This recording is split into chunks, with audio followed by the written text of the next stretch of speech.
My boyfriend tried to sell me off to pay his debt, except the mafia don he picked was my brother, and that idiot had no idea just how protective my brother was, or how brutal he could be to anyone who dared hurt his family. Whatever was in the car knocked me out the moment I got in. Time passed. I could feel that much, but my body stayed limp, weak. Eventually, I felt my mind clawing its way back. Not fully, but enough to hear. Miles was on the phone. First call, he was yelling at someone for pushing him to repay a debt. Then the second call, it was a call to his mother, telling her he wouldn't be making it to Christmas dinner. The third call was different.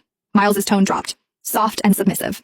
Sir, I know it was generous of you to let me leave and try to gather the money I owe the casino, but I still couldn't come up with everything. So, like you said, I brought my girlfriend tonight. Maybe we can try that thing you mentioned, handing her over to your Don. He hesitated. I'm willing to do whatever it takes to clear my debt. A pause. Of course, I'll make sure she behaves. I'll tell her it's an honor to be chosen by you. I know how much grace you've shown me by giving me this chance. See you soon. Panic crawled under my skin. I tried to move, to sit up, but I didn't have the strength to lift even an inch. Soon, the car jolted to a stop and Miles leaned over, cupping my cheek. I forced my eyes shut tight. Eva, you looked so stunning tonight. I knew you wore that dress because I said I was taking you home to meet my family. He lowered his voice. You know my tuition debt's a mess. I thought maybe I could hit a lucky streak at the casino. I never meant to lose everything. But now I owe money to a thug who threatened to kill me and my family. But luckily, he said you're just his boss's type. I owe him 20 grand, Eva.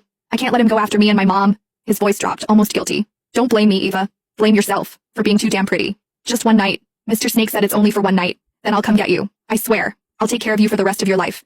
I'll take you to meet my mom. I'll marry you. Please, Eva. Don't hate me. He sighed, like the weight of it was crushing him. And most importantly, when we get to that casino, don't fight back, please. Things will only get worse if you do. I managed to twitch my fingers. They brushed against the hem of the dress I was wearing tonight. Miles was right. I'd put it on just because he finally invited me to spend Christmas with his family. I remembered how I smiled, how hopeful I was, how foolish to think we were actually moving forward. Turns out he was just selling me off. 20,000, that's all I was worth. Miles could have asked me for help and I would have given it, but instead his pride decided betrayal was easier. My thoughts spun, scrambling for a plan. I remembered the bracelet on my wrist, the one with a hidden alarm. One press, and it would send an SOS to my brother, along with my location. The problem? I was still too weak to move. So I decided to wait for now, gathering what little strength I had left. Whoever this boss Miles was trying to hand me off to, if I had the chance to mention my brother, they wouldn't dare touch me. And if that didn't work, I still had the bracelet. A few minutes later, the door opened beside me. Rough hands pulled me out of the car. I brought her, just like you asked, Miles said, his voice trembling with fake pride. A rough voice answered, laced with amusement. I gotta admit, even in my line of work, I didn't think you'd actually sell your girlfriend, but... A hand grabbed my chin, tilting my face up. You were right, she's very pretty.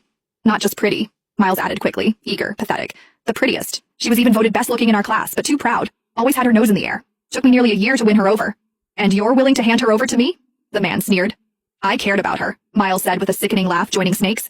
Just not as much as I care about myself. Besides, look at that body, and her fingers. She's a pianist. Real flexible too. If you catch my drift, she'll make your Don more than happy. The men around us laughed, crude and revolting.